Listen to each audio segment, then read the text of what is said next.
Our today's topic is phytoimmunology.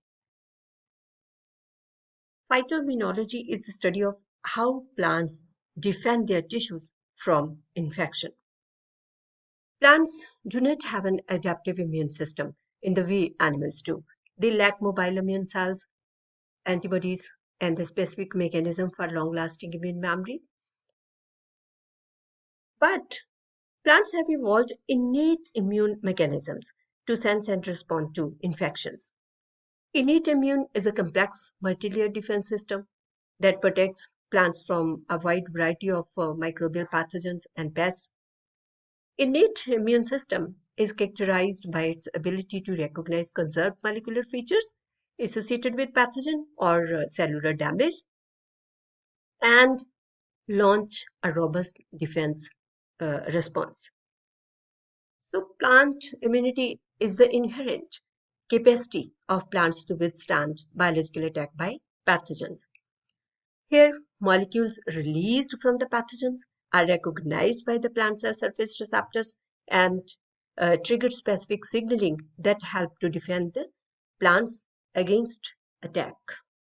So first I will tell you about the classical theory of phytoimmunity. This theory explains the outcome of plant-pathogen interaction as simple binary relationship involving a single plant resistance gene Rgene and corresponding pathogen avirulence gene Avrgene. Means, according to this theory, compatibility or incompatibility is under genetic control of interacting organism. The plant resistance gene in the host plant and avirulence gene in the pathogen. The classical theory was primarily focused on specific R gene mediated resistant but failed to account for other layers of plant immune system. Then a new concept emerged, the modern concept of innate immunity of plants. According to this concept, the defense of plants against pathogen impact is determined by the operation of multi-level innate immune system involving various structures and mechanisms of specific and non-specific immunity. When the plant contacts with a microorganism, the microorganism has to overcome the factors of constitutive plant resistance, such as a powerful wax layer, a rigid cell wall, and protective substances, that is, cuticular lipid, antimicrobial enzymes, and scanty metabolites.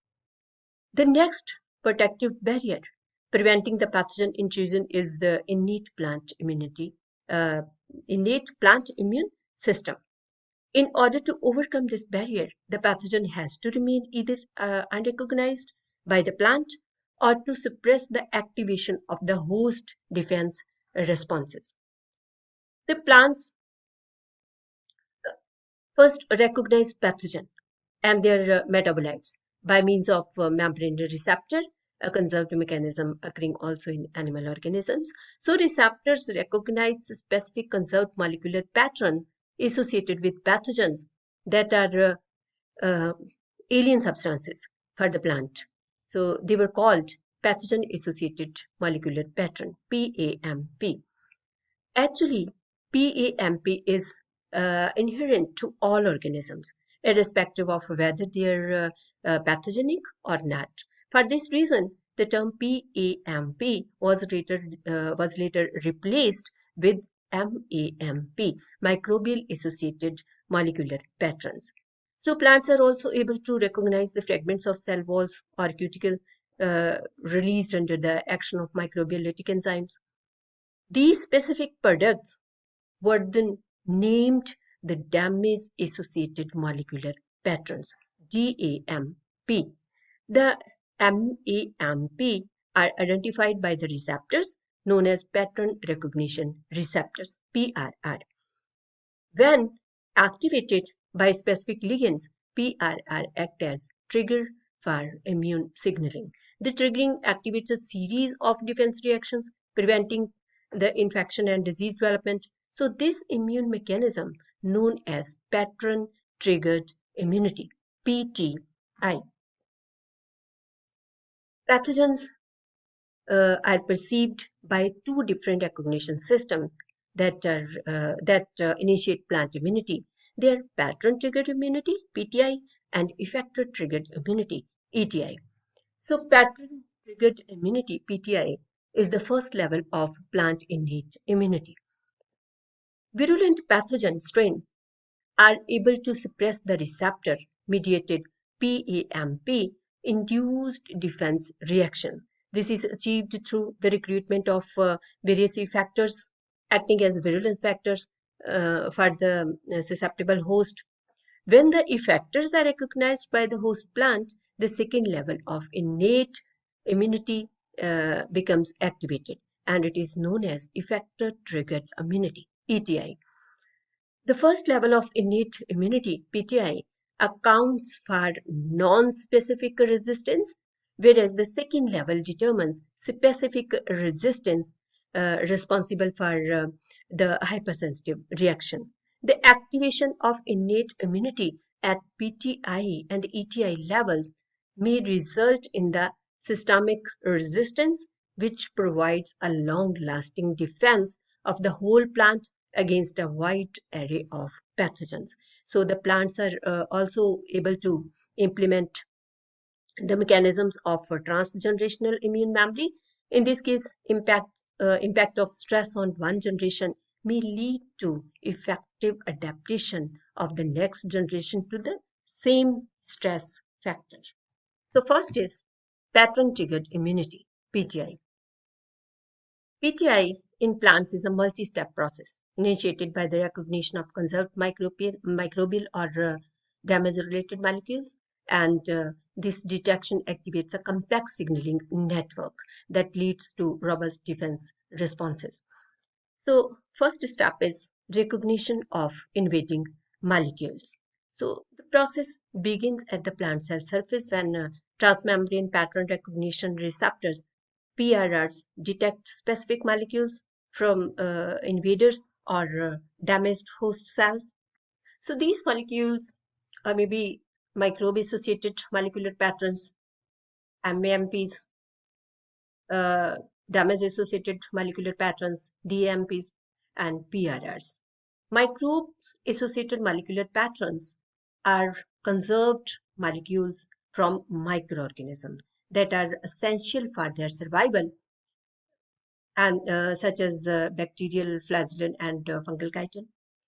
Damage-associated molecular patterns are host-derived molecules, such as cellular fragments or peptides that signal cellular damage during infection. PRRs are located on the plasma membrane and are generally categorized as receptor kinases or receptor-like proteins. Second step is receptor complex formation and activation. So, upon binding a MAMP or DAMP, the PRR recruits a co-receptor to form an active receptor complex. So, complex may be receptor co-receptor complex or receptor-like cytoplasmic kinases. Receptor co-receptor complex such as FLS2 and co-receptor like BAK1, it undergoes a rapid cross-phosphorylation which activates the complex and initiates the intracellular signaling cascade. Receptor-like cytoplasmic kinases, like activation of PRR complex leads to the phosphorylation and release of associated RLCKs such as uh, BIK1. So these RLCKs then continue the signaling process downstream. Next step is rapid intracellular signaling. The activation of a receptor complex triggers several early rapid response within the plant cell, like ion influx, reactive oxygen species burst, or MAP kinase cascade. So, ion influx is one of the fastest response in an uh, uh, responses. Means one of the fastest responses is an influx of calcium ions and other ions into the cytosol, which helps mediate further signaling. Then reactive oxygen species burst. An immediate but transient burst of reactive oxygen species such as hydrogen peroxide occurs. This is primarily produced by NADPH oxidases like RBOHD, which are activated by protein kinases. So ROS can act directly as an antimicrobial agent and as a signaling molecule. Then next step is defense response activation. So the culmination of the signaling cascades leads to range of cellular and physiological defense responses like transcriptional reprogramming, production of antimicrobial compounds, then hormone signaling, cell wall reinforcement, or stomatal closure. Then next step is stomach immunity and potentiation. So pattern-triggered immunity, PTI, also contributes to broader systemic immunity and can potentiate stronger subsequent responses like systemic acquired resistance, SAR, or potentiation of ETI. So, so next is effector-triggered immunity, ETI. Effector-triggered immunity is the second and more robust level of the plant immune system that is activated inside the plant cell after pathogen successfully evades the first layer of defense called pattern-triggered immunity, PTI.